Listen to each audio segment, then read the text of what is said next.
We have technology!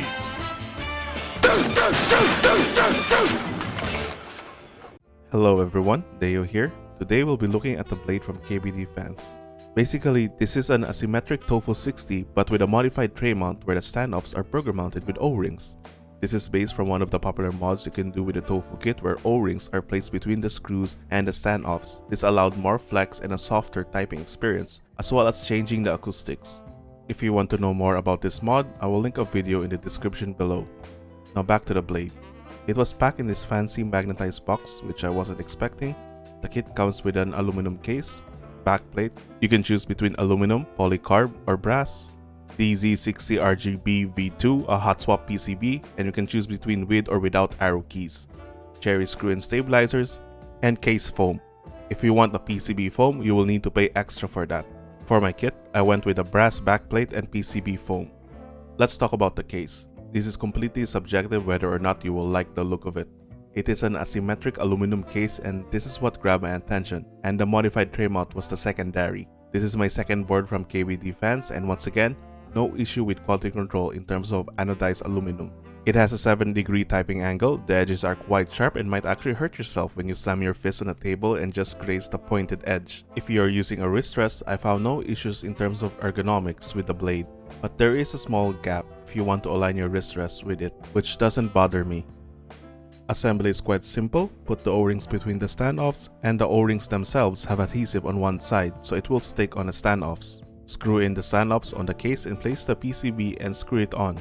Keep in mind the only thing keeping the backplate mounted on the PCB are the switches. My kit came with case and PCB foam. I'll be keeping the PCB foam because it helps with the hollowness, but for the case foam I will try with and without it.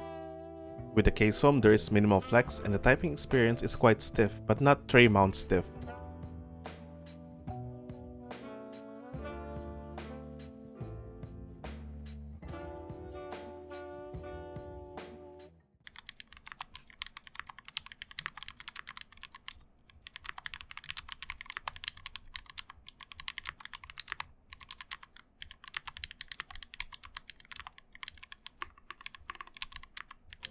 Without the case foam, there is significant flexing and the typing experience is soft and bouncy.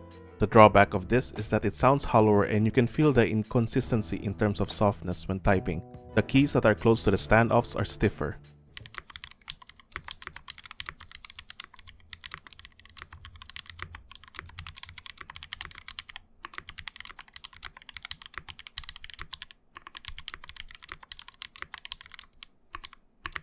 For my configuration, I like the soft and bouncy typing with my linears, so I went with no case foam. To help with the hollowness, I did the Tempest or tape mod, and I also did the holee mod on my spacebar stabilizers since I noticed some ticking during the sound test.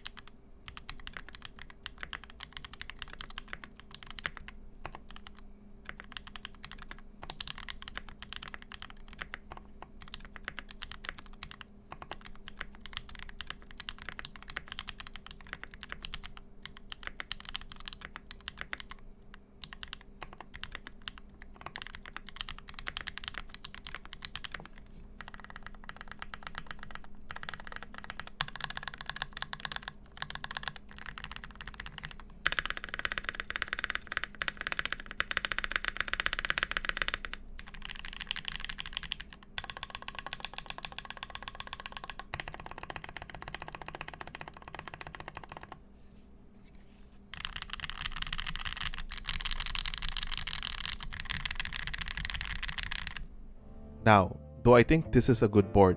Yes, I actually do. And this is my current daily driver, except when I'm playing an MMO.